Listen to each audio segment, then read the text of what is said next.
Parlons de séries alternées, notamment le concept de convergence absolue et la convergence conditionnelle. Les critères qu'on avait vus précédemment, c'était les séries à terme, c'était des critères qui s'appliquaient pour les séries à terme positif. Maintenant, que se passe-t-il lorsque les séries ont des termes dont le signe alterne? Positif, négatif, indéfiniment. Donc, les signes, par exemple, une série type la somme de moins 1 puissance n sur n. On voit au dénominateur n est toujours positif, mais au numérateur moins 1 puissance n, selon que n soit pair ou impair, ça peut être positif ou négatif. Donc, c'est ça qu'on appelle une série alternée. Donc, une série alternée est une série dont les termes passent alternativement du positif ou au négatif. Donc, on pourra l'écrire en général moins 1 puissance n fois un autre coefficient bn. Donc, le terme général de la série peut s'écrire de cette manière, au moins 1 puissance n moins 1 ou n plus 1, etc.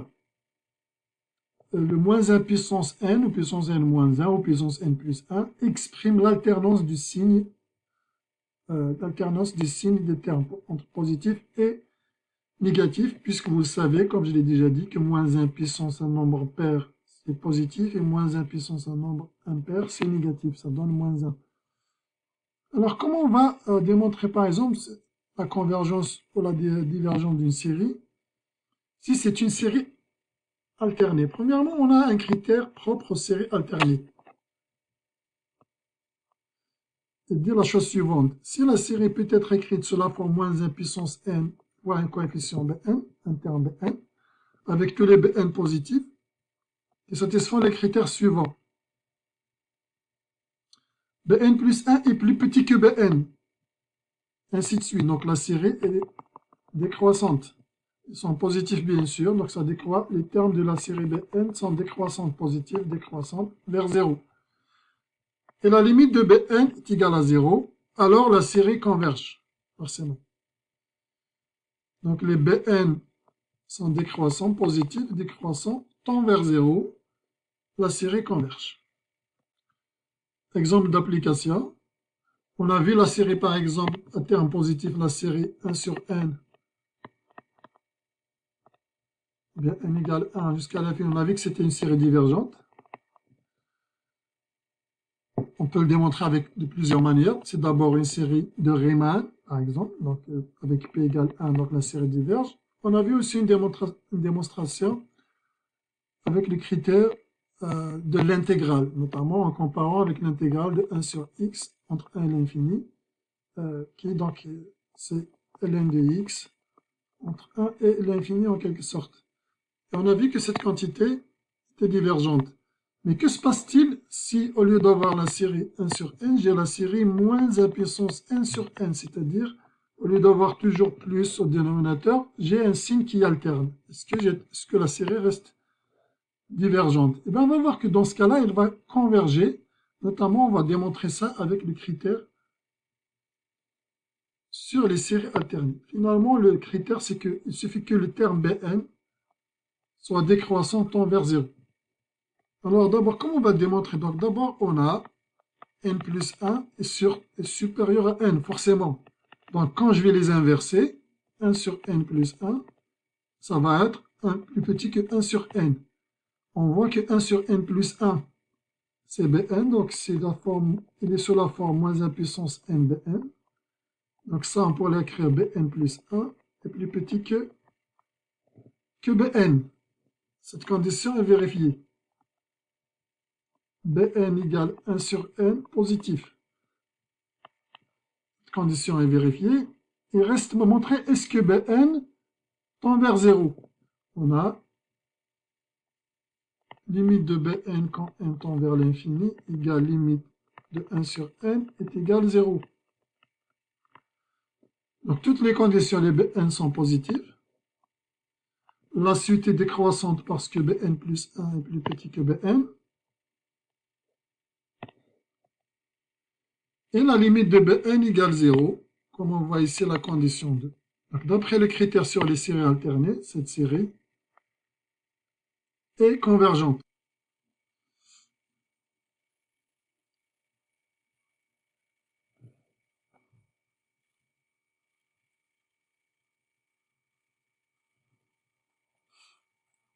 Donc toujours, vous pouvez mettre l'exercice en porte. Donc dans cet exercice, la série est clairement alternée puisqu'on a moins 1 puissance n plus 1. Donc, cette quantité change alternativement de signe, positive ou négative.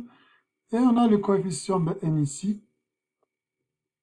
Donc on pourrait écrire, si on décide que ça c'est An, on peut écrire que An c'est moins 1 puissance n plus 1 Bn. Donc série alternée.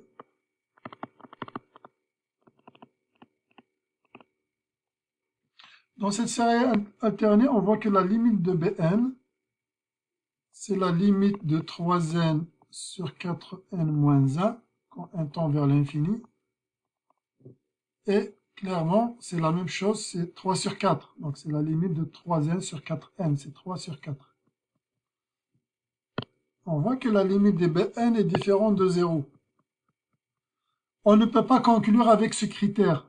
Parce que le critère, qu'est-ce qu'il dit? Il dit, si on a ces conditions, on a la convergence. Mais si ces conditions ne sont pas vérifiées, il ne dit rien. Donc ici, alors la série converge si ces conditions sont vraies. Ici, on voit une qui n'est pas vraie. Donc on ne peut pas conclure avec le critère des séries alternées, pas pour celle-là en tout cas. Donc ici, on ne peut pas conclure avec le critère des séries alternées. En revanche, on remarque la chose suivante, c'est que le coefficient An, donc le terme général N, ne converge pas vers 0, puisque Bn ne converge pas vers 0.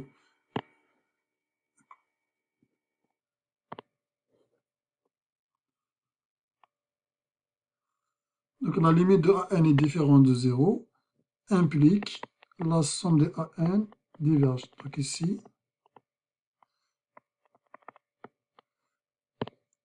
ce qu'on appelle grossièrement divergente. La condition minimale pour espérer une convergence, on avait dit que le terme général au minimum doit tendre vers 0. Si le terme général ne tend pas vers 0, on ne peut pas espérer une convergence. La série est forcément divergente.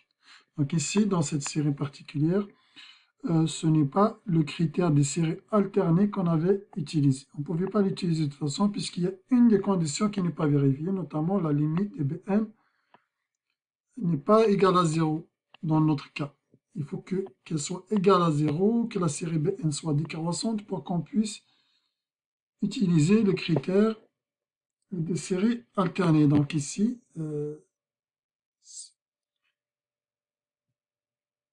ici on ne peut pas l'utiliser. Regardons un autre exemple. Est-ce que la série suivante est convergente ou divergente?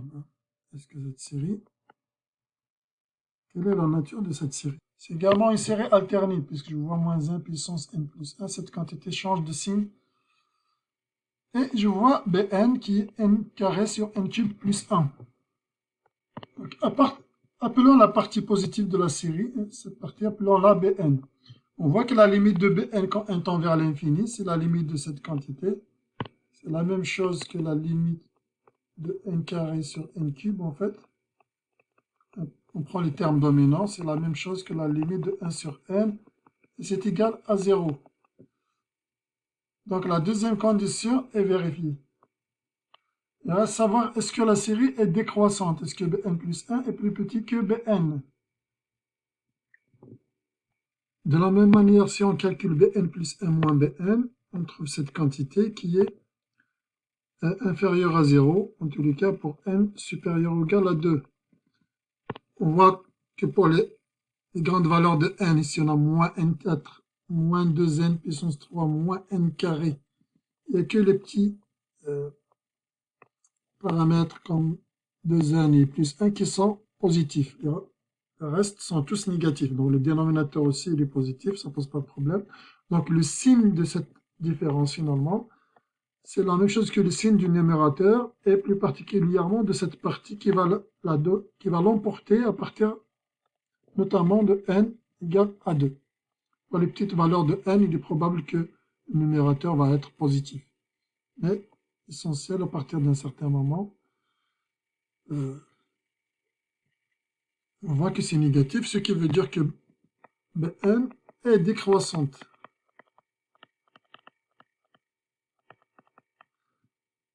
Donc finalement, on a deux choses. On a la limite de Bn qui est égale à 0. On a la suite Bn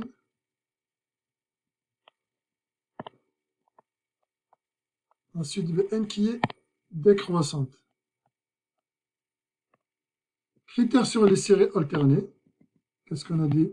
Qu'est-ce que dit le théorème sur les séries alternées? Si on a une série alternée qui s'écrit donc moins 1 puissance n fois bn, les bn sont positifs, donc la série est décroissante, limite de bn égale 0, alors notre série va être convergente.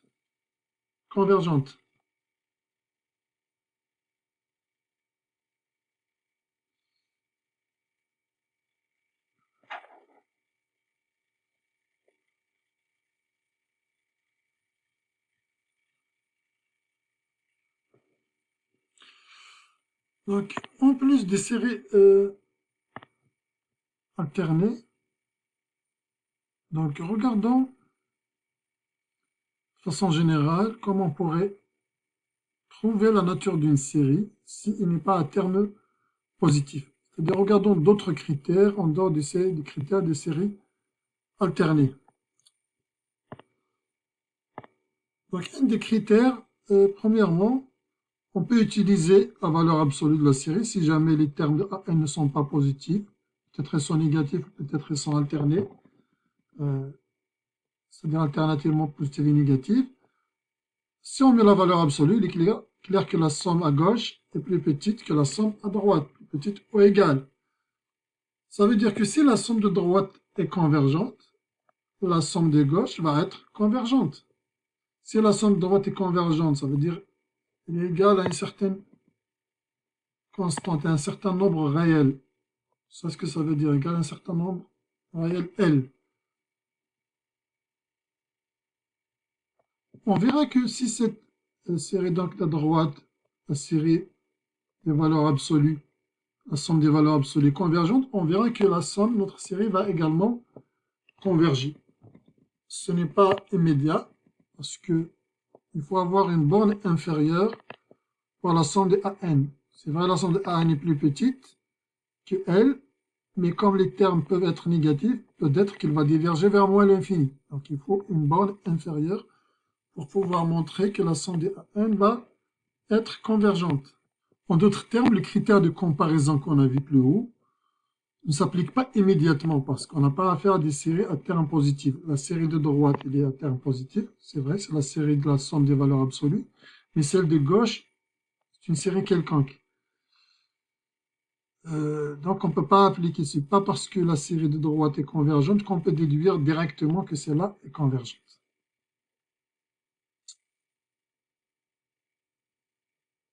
Regardons donc ce que dit le théorème, la convergence absolue. Une série est dite absolument convergente si la série des valeurs absolues est convergente. Donc ça, c'est une définition. Ça veut dire quoi une série absolument convergente? Ça veut dire la série des valeurs absolues est convergente. Exemple, la série est absolument convergente car la somme de 1 sur n carré, n égale 1 sur l'infini, converge. Ça, on le sait d'après Riemann. Bien sûr, ça, c'est la valeur absolue. La valeur absolue de moins 1 puissance n sur n carré égale 1 sur n carré. Parce qu'en bas, on a toujours n carré positif. En haut, moins 1 puissance n, ça peut prendre moins 1 ou 1. Et avec la valeur absolue, ça va prendre uniquement 1. Voilà, donc cette série est absolument convergente. Ça pour un exemple d'une série absolument convergente. Maintenant, la convergence conditionnelle, qu'est-ce qu'il dit? Une série est dite conditionnellement convergente si elle est convergente, mais pas absolument convergente.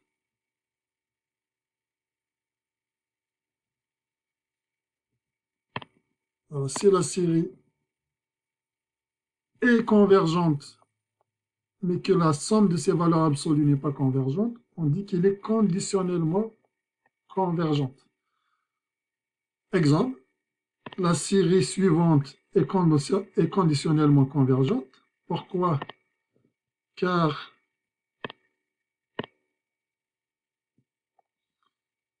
d'abord la somme de moins 1 puissance n sur n converge. On l'a déjà montré plus haut, critère des séries alternées.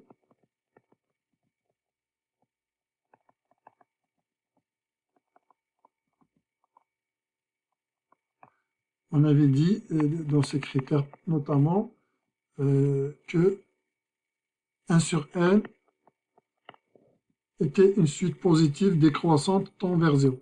Voilà. Donc la série alternée va automatiquement converger. Ça, c'est le premier point. Maintenant, deuxième point, la série des valeurs absolues, moins 1 puissance n sur n.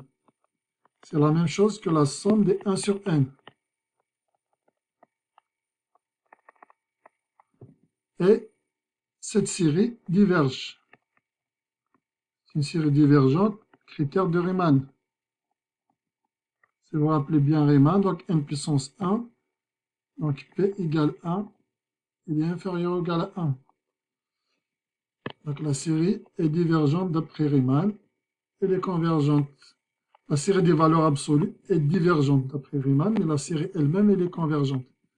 La série converge, la série des valeurs absolues diverge, donc la série est conditionnellement convergente.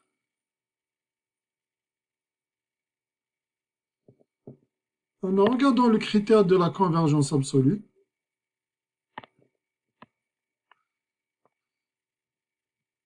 le critère dit que si la série est absolument convergente, alors elle est convergente.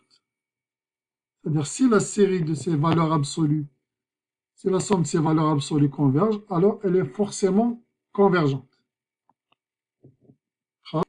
Donc, on va supposer que la somme des AN en valeur absolue converge et on va montrer que la série converge. C'est ça que dit le critère. Il dit que si la série est absolument convergente, elle est forcément convergente. Donc, on va supposer qu'il est absolument convergente, c'est-à-dire que la somme des valeurs absolues converge, et on va montrer que la série elle-même est convergente. Bon, on a la relation triviale suivante, c'est que moins la valeur absolue de AN est inférieure ou égale à AN est inférieure ou égale à la valeur absolue de AN. Je vais ajouter la valeur absolue de AN partout dans les trois côtés. J'obtiens 0 inférieur ou égal à AN plus AN est inférieur ou égal à 2 fois valeur absolue de AN. Je passe à la somme, ça quel que soit N. Quel que soit N, cela est vrai. Je passe à la somme, donc la somme des 0, ça va être 0, est inférieur ou égal à la somme des AN plus AN, qui est inférieur ou égal à la somme des 2 fois AN, ou bien 2 fois la somme des AN.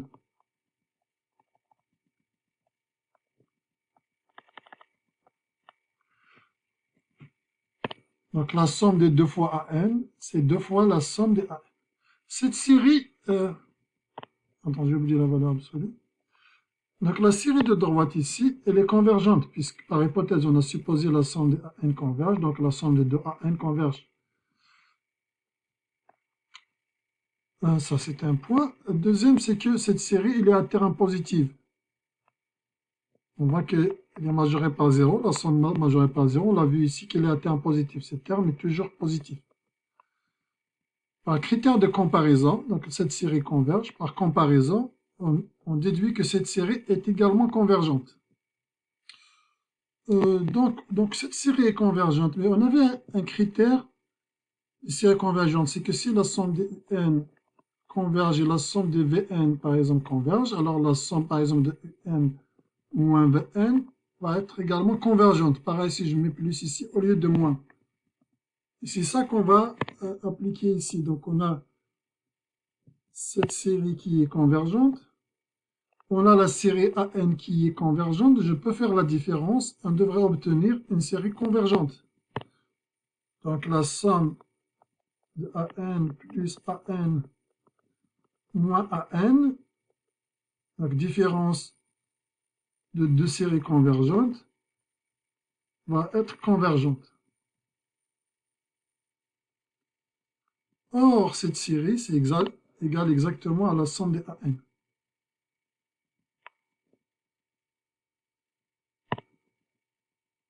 Finalement, la somme des AN converge. Voilà donc ce critère. Une fois il est démontré, donc on peut l'appliquer à chaque fois.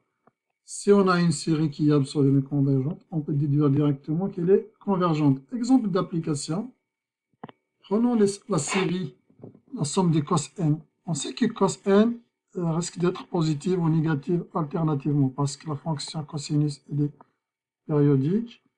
Donc selon les valeurs de n ici, hein, ça dépend où est-ce qu'il est n, on peut avoir des valeurs positives ou négatives en tous les cas. Le dénominateur, il est toujours positif. Donc, en tous les cas, on a une série qui n'est pas à terme positif, ni à terme négatif d'ailleurs. Le signe va changer. Ça peut changer. Comment on pourra démontrer par exemple que la série est absolument convergente? On peut passer par la convergence absolue. Donc soit n égale la valeur absolue de cos n sur n carré. Cette quantité est inférieure ou égale à 1 sur n carré. On sait que cosinus x, il est entre moins 1 et 1. Donc si je mets la valeur absolue, ça va être plus petit ou égal à 1 sur n carré. La série 1 sur n carré converge. La raison c'est Riemann. P égale 2, supérieur à 1. 1 sur n carré. Par comparaison, on déduit que la somme de cos n sur n carré est également convergente.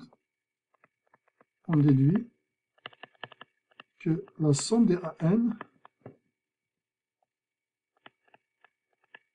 converge. Or, les AN, c'est la valeur absolue donc, de notre série. Donc, on va appeler ça valeur absolue de AN, c'est mieux. Donc, la somme de AN converge. Voilà. Ça veut dire que la série est absolument convergente.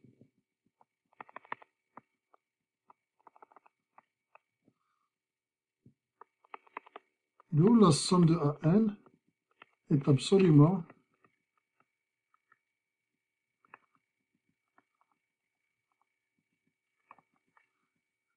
et on sait qu'une série absolument convergente est forcément convergente d'après le critère qu'on vient de voir. Donc, elle est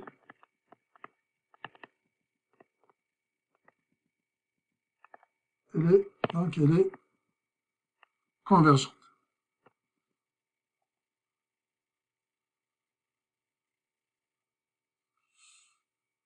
On a vu le critère d'Alembert pour les séries positives. En prenant une série quelconque, de termes quelconques, donc les signes risquent de changer. Cherchons la limite de AN plus 1 sur AN, mais en valeur absolue cette fois-ci. Si cette limite est plus petite que 1, la série converge. Si cette limite est plus grande que 1, la série diverge. Sinon, on ne peut pas conclure. Sinon, on ne peut pas conclure si la limite c'est 1. Exemple d'application. Donc, on va essayer d'appliquer les critères d'Alembert, sauf que cette série n'est pas à terme positif, il est à terme négatif. Donc, on va appliquer le critère d'Alembert généralisé. Cherchons AN plus 1 sur AN. Donc, AN plus 1 sur AN. D'abord, le terme AN plus 1, c'est moins N. C'est moins N plus 1, donc je vais l'écrire comme ça. Puissance N plus 1 sur N plus 1 factoriel sur AN, donc fois l'inverse de AN. Fois l'inverse en quelque sorte de AN. Et donc on pourra l'écrire l'inverse, donc ça sera n factoriel sur moins n puissance n. Bon, on peut mettre les valeurs absolues complètement à l'extérieur, ça ne va pas nous déranger. Bon, il y a des choses qui se simplifient. Ici, par exemple, on sait que n plus 1 factoriel, on sait que c'est égal à n plus 1 multiplié par n factoriel. Donc n factoriel, il il va se simplifier, il va rester juste n plus 1 dans le dénominateur. Et pareil ici, moins n puissance n. Et là, on a n plus 1 puissance n plus 1. On pourra l'écrire, on pourra enlever tous les signes moins déjà, puisqu'on a une valeur absolue à l'extérieur. On obtiendra en tous les cas la chose suivante. On a dit n factoriel va se simplifier avec n plus 1 factoriel va rester n plus 1 dans le dénominateur. Et là, on va avoir n plus 1 puissance n plus 1 sur n puissance n. Maintenant, on voit également n plus 1 ici. Ici, on a n plus 1 puissance n plus 1. Donc, il y a un n plus 1 qui va se simplifier. Ce qui va nous donner le résultat suivant, c'est que c'est égal à n plus 1 puissance n sur n puissance n. C'est-à-dire égal finalement à n sur n plus 1 sur n. On peut enlever les valeurs absolues maintenant, donc, puisque c'est des quantités positives, on peut juste les écrire comme ça. Et cette quantité, la limite de cette quantité, quand n tend vers l'infini, donc en fait on peut l'écrire ça comme 1 plus 1 sur n puissance n. Ça converge vers l'exponentielle en fait, vers e. Alors donc il faut réviser votre cours sur le calcul de limite. Cette quantité va converger vers l'exponentielle quand n tend vers l'infini. Qu'est-ce qu'on conclut? On voit que d'après le critère de D'Alembert généralisé, la limite de an plus 1 sur an est supérieure à 1, l'exponentielle est supérieure à 1, donc la série est divergente. Alors donc on déduit que la série de an est divergente, la somme de an est divergente, donc c'est le critère de D'Alembert généralisé. On peut juste écrire D'Alembert, on peut écrire aussi D'Alembert généralisé. Voilà donc un exemple d'utilisation du critère d'Alembert généralisé. Un autre exemple, donc j'avais déjà dit que le critère d'Alembert était pratique quand le numérateur et le dénominateur se présentaient sous forme d'un produit. C'est par exemple un factoriel, c'est un produit en fait. Un factoriel, n factoriel, c'est 1 fois 2 fois 3 jusqu'à n. Et pareil pour les exposants comme ça, n puissance 3 ou 3 puissance n.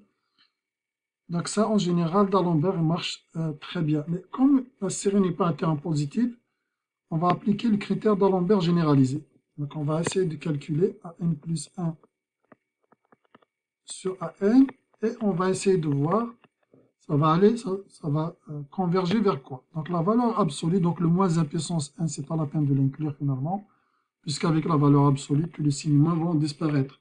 Donc on peut écrire directement n plus 1 sur an. n plus 1, c'est n plus 1 puissance 3, divisé par 3 puissance n plus 1.